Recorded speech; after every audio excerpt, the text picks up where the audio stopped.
नमस्कार, स्वागत है आप सभी का उत्तराखंड की खबरों में। मैं आपके साथ निकिता कश्यप। बुलेटिन की शुरुआत करते हैं। उत्तराखंड ग्लोबल इन्वेस्टर समिट 2023 को लेकर संयुक्त राज्य अमेरिका दौरे के दूसरे दिन निवेश के लिहाजा बड़ी कामयाबी मिली है। आपको बताते चले कि मुख्यमंत्री पुष्कर सिंह धामी की मौजूदगी में 3,550 करोड़ के एमओयू हुए हैं और वहीं आपको बताते चले कि यूएई में 2 दिन के भीतर कुल 15,475 करोड़ के निवेशों के प्रस्तावों को मंजूरी मिल चुकी है। वहीं आपको बताते चले कि सीएम पुष्कर सिंह धामी ने सभी उद्योग घरानों को 8 और 9 दिसंबर को देहरादून में आयोजित होने वाले इन्वेस्टर्स समिट का निमंत्रण भी दिया है और इस दौरान कैबिनेट मंत्री डॉक्टर धन सिंह रावत भी मौजूद रहे। कार्यक्रम में सीएम धामी ने कहा कि रियल एस्टेट क्षेत्र में यूएई ने बड़ी प्रगति की है और यहां की प्रसिद्ध इमारतें विश्व में एक बड़ा कीर्तिमान स्थापित कर चुकी हैं। राज्य में निवेश का बेहतर माहौल है।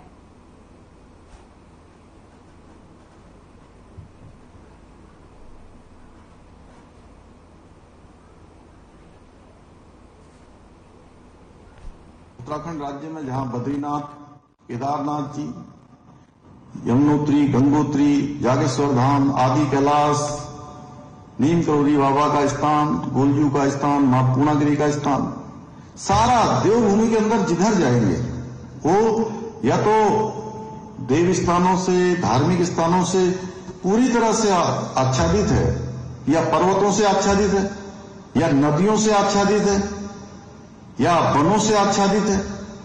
आप जिधर जाएंगे उधर आपको एक नया डेस्टिनेशन दिखाई देगा।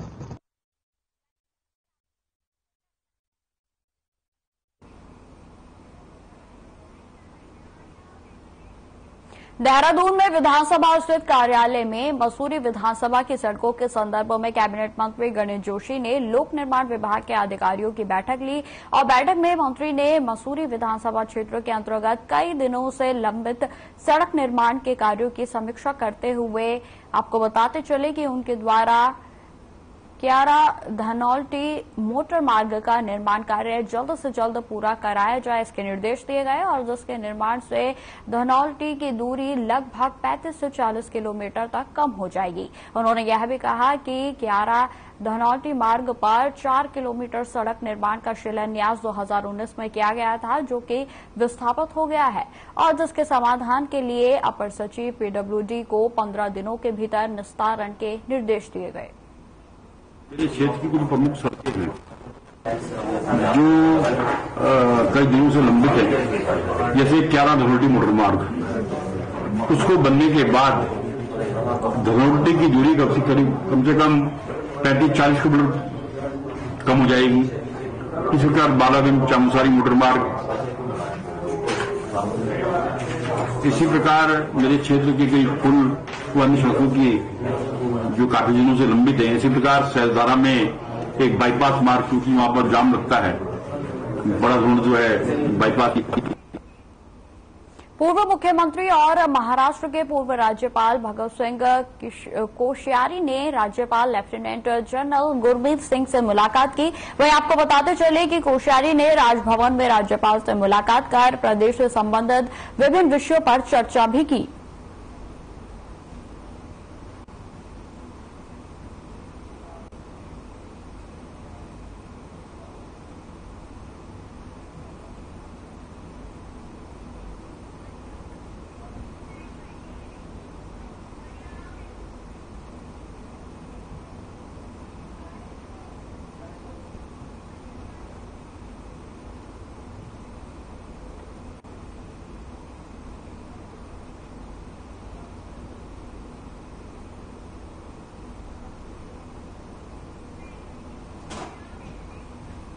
काशीपुर में महाराजा अग्रसेन जयंती पर अखिल भारतीय अग्रवाल महासभा की महिला प्रकोष्ठ शाखा ने धूमधाम से मनाई। वहीं आपको बताते चले कि कार्यक्रम के मुख्य अतिथि डॉक्टर पारुल अग्रवाल रहे और साथ ही साथ आपको बताते चले कि इस कार्यक्रम में तमाम कार्यकारिणी सदस्य भी उपस्थित रहे।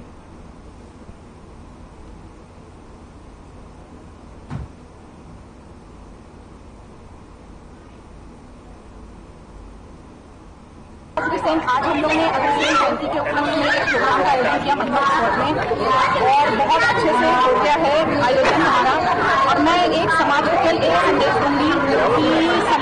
एकजुट होनी चाहिए। ऐसा समाज एक ऐसा समाज है कि जिसमें एकजुटता होनी चाहिए, और मेरा कुछ भी ऐसी आग्रह नहीं है कि और कुछ हो।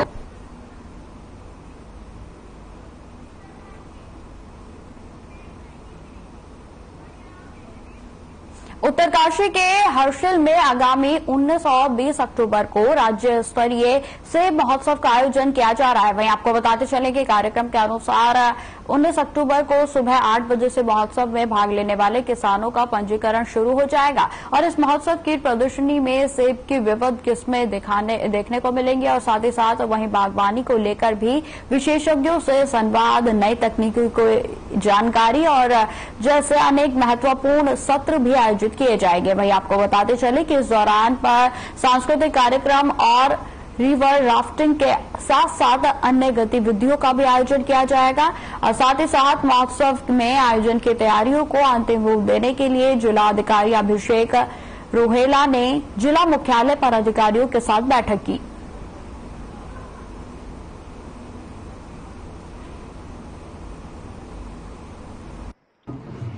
की फसलों को बढ़ावा देने के लिए और कृषकों को के ज्ञानवर्धन के लिए एक हर्षिल में सेब महोत्सव का आयोजन किया जा रहा है 19 और 20 अक्टूबर को। इससे संबंधित अभी बैठक की गई है, सभी विभागों को आवश्यक तैयारियों के निर्देश दे दिए गए हैं और उम्मीद है कि एक अच्छा कार्यक्रम आयोजित होगा और इसमें सभी जनपदवासियों से अनुरोध है कि वे बढ़ चढ़ के हिस्सा लें।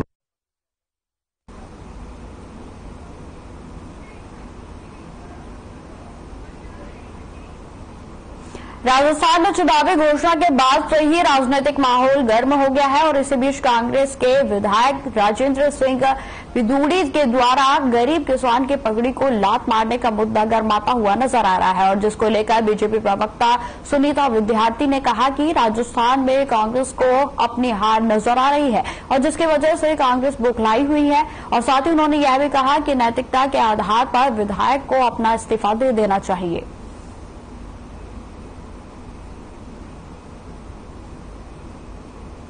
जी बिल्कुल, देखिए राजस्थान में कांग्रेस पार्टी की हार जो है वो उनको सामने दिखाई दे रही है और यही वजह है कि ये लोग अब जनता के साथ जो है अभद्र व्यवहार करने पर उतारू हो गए हैं और जिस प्रकार से राजेंद्र सिंह विधूड़ी ने जो अपना, मैं कहूंगी कि जिस प्रकार से एक बुजुर्ग का अपमान किया है, बहुत शर्म की बात है। मुझे तो लगता है कि उनको तुरंत इस्तीफा देना चाहिए क्योंकि वो जनता के लीडर बनने के लायक नहीं है और हारना तो उनको है ही, ये तो देखिए सामने दिख रहा है सब कुछ।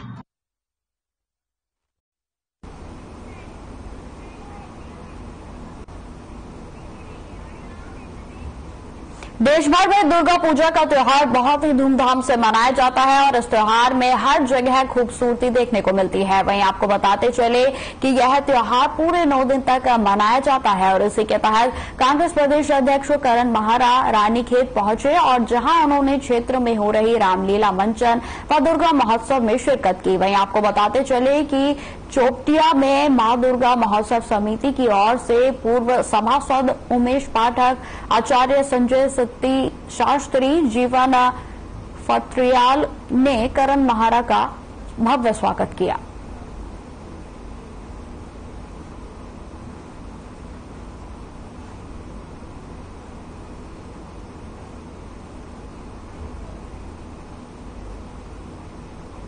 बहुत अच्छा है, समाज में जागरूकता आ रही है। दुर्गति विनाशिनी मां दुर्गा की पूजा अर्चना करने का समय है और एक अच्छा परिणाम इसके हैं और हमारे यहाँ उत्तराखंड में रामलीलाओं के साथ साथ इसमें दुर्गा महोत्सव की जो है बोर्ड लगी हुई है। हर जगह दुर्गा महोत्सव हो रहे मोहल्ले मोहल्ले में और ये अच्छा है। इधर उधर जाने से, टीवी देखने से, फालतू बातों से करना अच्छा है कि माता की सेवा भी हो रही है, भक्ति भी हो रही है और बच्चों में अच्छे संस्कार भी पड़ रहे हैं। तो मैं साधुवाद देता हूँ उन सभी कमेटियों को जो दुर्गा महोत्सव मना रहे हैं और रामलीलाएं करा रहे हैं।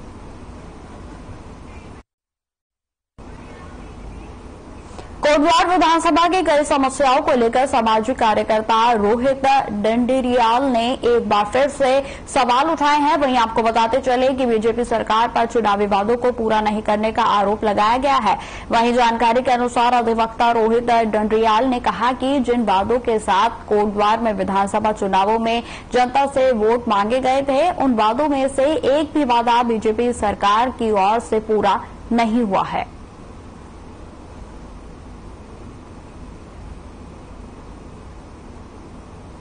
विजिट को नहीं किया गया। जो इतने पुल कोटद्वार में क्षतिग्रस्त हो रहे हैं उनमें से किसी पुल के कंसर्न में कोई आज तक कोटद्वार सर्वे करने नहीं आया, और या एश्योरेंस देने भी कोटद्वार को नहीं आया है कि हमारे द्वारा इस पुल को जल्दी ठीक कर दिया जाएगा। आप जिले की मांग को देखिए, आज के दिन डबल इंजन की सरकार है, हमें ये बोल के हमसे वोट मांगी गई थी कि कोटद्वार में जल्दी इसको जिला घोषित कर दिया जाएगा, जो समीप के गांव हैं उन्हें कोटद्वार के साथ जोड़ दिया जाएगा, पर आज तक इनमें से कोई काम नहीं हुआ है और आने वाले समय में इसकी कुछ सुगबुगाहट भी कोटद्वार को नहीं लगती है, क्योंकि वोट लेने के बाद सब नेता सो जाते हैं।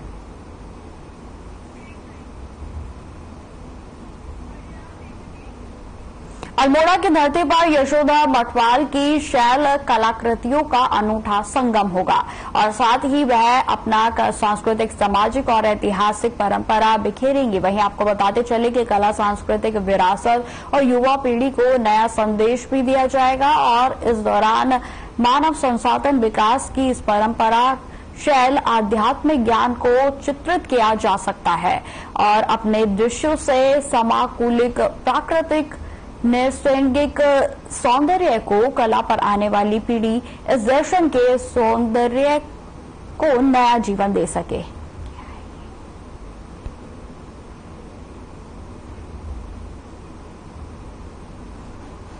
संस्कृत के बारे में जो विजुअल एस्पेक्ट है, अल्मोड़ा तो खैर सांस्कृतिक नगर है, ये यहाँ भी पुतले बन रहे हैं, सारे कुछ हो रहा है। हमने तो बिना पुतले देखे भी अल्मोड़ा का पेंटिंग बनाई, तो ये वो जो सांस्कृतिक पक्ष का विजुअल बहुत कम दिखाई देता है। पढ़ते तो हैं लोग, तो ये जो जितनी परंपराएं हमारे धीरे धीरे समाप्त हो रही, शॉर्टकट में आ रही हैं, तो हमने इसमें दिखाया कि ये हमारे जीवन का एक अंग है। और हमने कई सारे करीब 50 प्रकार के यहाँ के पेंटिंग बनाई हुई, जो कि सिर्फ उत्तराखंड के और विशेष रूप से हमारे इस क्षेत्र के, कुमाऊं क्षेत्र के, उन पर मैंने जितना भी मुझे मिला उन्होंने चित्र बनाए। तो उसका उद्देश्य था, एक होता है कल्चरल प्रिजर्वेशन, कि जो 50 साल पहले जो इनकी चमक थी वो धीरे धीरे कम हो रही है, चाहे फुलदेवी त्योहार हो कोई हो।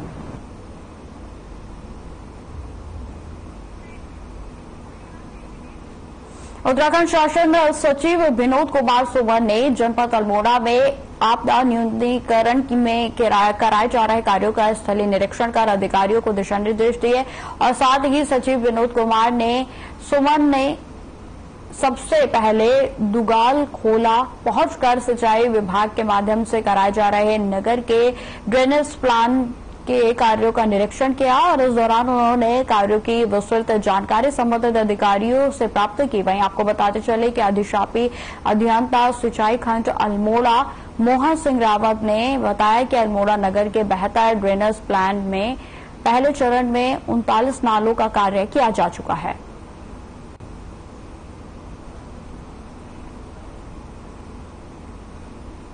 निरीक्षण है और सर्वेक्षण है। अभी रजिस्ट्रेशन सेंटर यहाँ पे बन रहा है, तो इसमें हम देखने आए हैं कि क्या चीजें हो गई हैं और क्या क्या अभी चीजें हुई हैं। अगर कोई शासन लेवल से या गवर्नमेंट लेवल से कोई इंटरफेरेंस की आवश्यकता है तो इसको करना होगा। प्रयास ये होगा कि जो जिस उद्देश्य के लिए बन रहा है वो उद्देश्य पूरा होगा।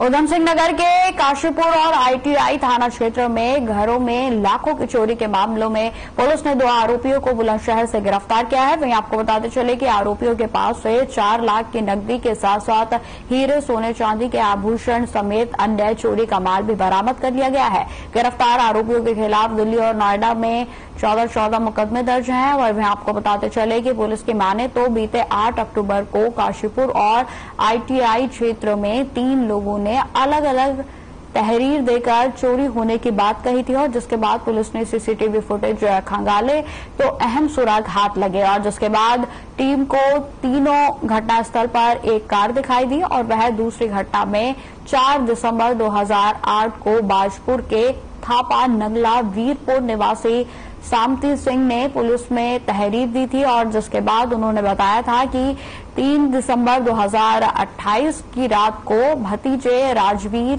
की उन्हीं की चक्की में काम करने वाले राजा उर्फ राजू निवासी बिहार की हत्या कर दी गई थी और जिसके बाद जो घटना को अंजाम देकर फरार हो गए थे।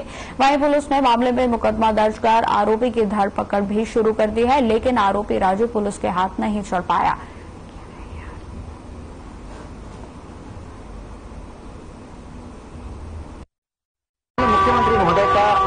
उद्देश्य रहता है और संकल्प है कि उत्तराखंड को अपराध मुक्त बनाना है। इसी दिशा में माननीय डीजीपी महोदय और डीआईजी महोदय भी निर्देश देते रहते हैं।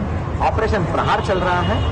बड़ा गर्व का विषय है कि बाजपुर पुलिस ने विगत 15 साल से एक ब्रूटल मर्डर, बर्बरता से मर्डर हुआ था 2008 में, जिसमें एक चक्की मालिक को मार दिया गया था हाथ पैर बांध के कटिया पे, चारपाई पे, और उसके बाद कई बार उस पर पेचकस से वार करके मर्डर करके भाग गया था।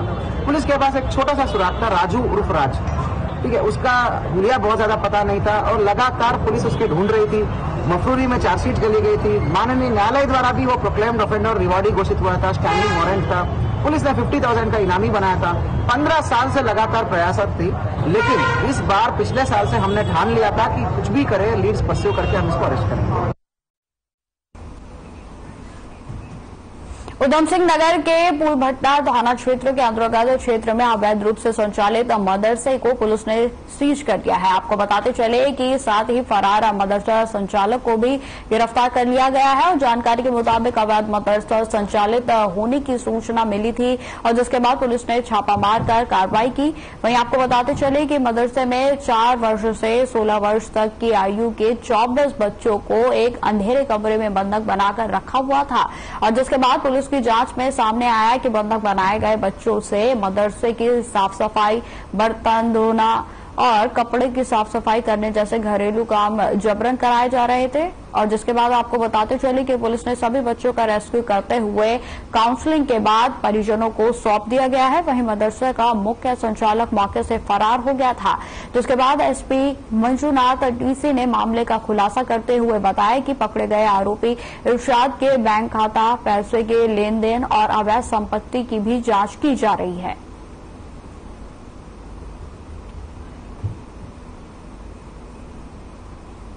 माननीय मुख्यमंत्री महोदय का निर्देश है कि प्रदेश में हर प्रकार की अवैध गतिविधियों के ऊपर अंकुश लगाना है।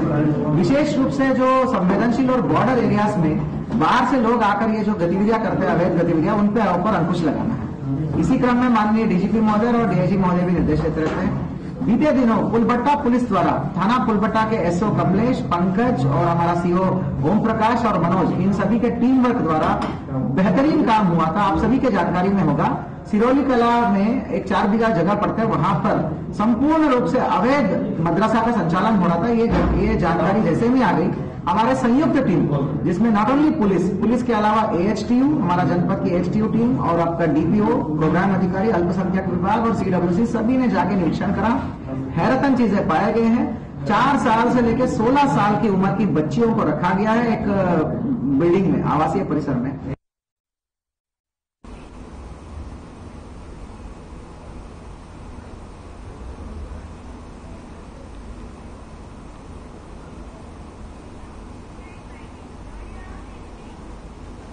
खटीमा के तिगड़ी में उत्तराखंड राज्य सहकारी संघ लिमिटेड के धान क्रय केंद्र पर हेराफेरी का मामला सामने आया है। वहीं आपको बताते चले कि जहां किसानों ने आरोप लगाया है कि खराब तौल मशीन पर हजारों क्विंटल धान की खरीद की गई है।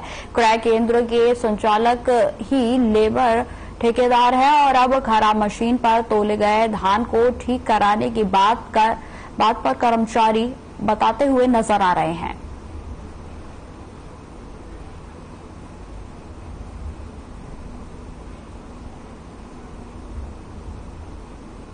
सीएमएस का लगा हुआ है कांटा।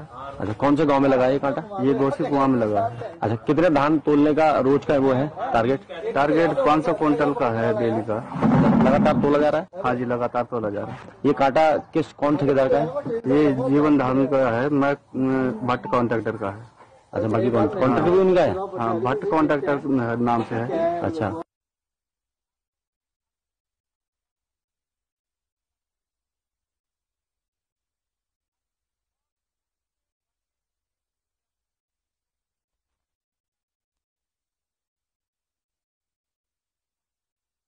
तो जिस तरीके से हम लगातार आपको खबरें बता रहे हैं कि सीएम पुष्कर सिंह धामी दुबई के दौरे पर हैं और इस समय वह आबू धाबी में मौजूद हैं, जहां उनके द्वारा संबोधन किया गया। आइए आपको सुनाते हैं उन्होंने क्या कुछ कहा।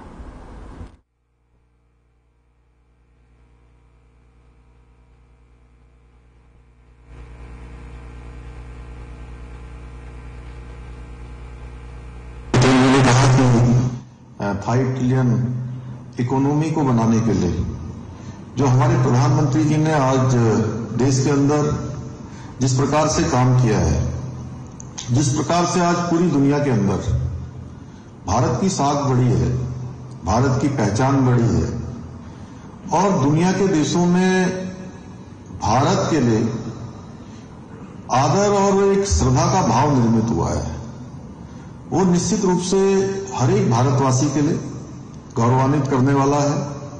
वो चाहे भारत में रहता हो, इंग्लैंड में रहता हो, अमेरिका में रहता हो, अबू धाबी में रहता हो या दुनिया के किसी कोने में रहता हो। तो एक वातावरण आज संपूर्ण जगत के अंदर यानी कि होल ऑफ वर्ल्ड एक ऐसा एटमॉस्फेयर बना है। मैं यहां आने से पहले भी इंग्लैंड की यात्रा पर गया था, वहां भी जिस प्रकार से लोगों ने आज भारत के बारे में जो एक सोच बनी है, एक अवधारणा बनी है। ब्रिटेन के अंदर मैं जब वहां के मंत्रियों से मिला और मैं सच बताऊं आपको तो मुझे भी एक गौरव की अनुभूति हुई कि जहां अंग्रेजों के बीच में जिन्होंने बरसों बरसों तक देश के अंदर हमारे यहां पर राज किया, शासन किया, वहां के लोग भी आज हमारे देश का और हमारे प्रधानमंत्री मोदी जी का लोहा मानते हैं। उनकी लीडरशिप को कहीं न कहीं आज स्वीकारता देने का काम वहां पर उन्होंने किया। और सबसे पहले जो हमारे कोरोना महामारी की अगर मैं बात करूं, क्योंकि आप सब लोगों ने भी, क्योंकि आप सब लोग ऐसे वर्ग से आते हैं और मैं कहूं कि आप सब वो क्रीम है जो अर्थ का योजन करते हैं, यानी कि फाइनेंस का मैनेजमेंट करते हैं, उसका प्लानिंग करते हैं और निवेश करने वाले लोगों को, उद्योग जगत के लोगों को, व्यापारियों को आप जिस दिशा में मोड़ने का काम करेंगे वो उस दिशा में चले जाएंगे। आज मैं प्रातःकाल जो यहां अबू धाबी के अंदर जो मंदिर निर्मित हो रहा है, उस मंदिर को मैं देखने गया था तो वहां उन्होंने एक बोर्ड लगाया हुआ था जिसमें कंसंट्रेटर से लेकर ऑक्सीजन के सिलेंडर और कोरोना महामारी के दौरान यहां के लोगों के द्वारा जो योजन किया गया देश के अंदर, और एक संख्या 7.5 20% इतने % लोगों ने योगदान किया और आज दुनिया के एक सबसे बड़े मतलब भारत की धरती के बाहर जो मंदिर बन रहा है वह भी मतलब आने वाले समय में एक ऐसा स्थान होगा जहां पूरी दुनिया के लोग आएंगे और उसको बनाने का काम, उसको आगे बढ़ाने का काम वॉलंटियर्स के माध्यम से और जो दानदाता लोग हैं उनके माध्यम से हो रहा है। इसी प्रकार से कोरोना महामारी में भी जहां भारत के अंदर आप सब लोगों के सहयोग से देश दुनिया के लोगों ने जो भारतीय पूरी दुनिया के अंदर जहां भी है वहां से उन्होंने योजन किया और भारत ऐसे समय में भी जब दुनिया की अर्थव्यवस्थाएं पूरी तरह से गड़बड़ा रही थी, चरमरा रही थी, उस समय में भी देश आगे बढ़ रहा था। और तो फिलहाल इस बुलेटिन में इतना ही। खबरों की और भी जानकारी के लिए बने रहे हमारे साथ। नमस्कार।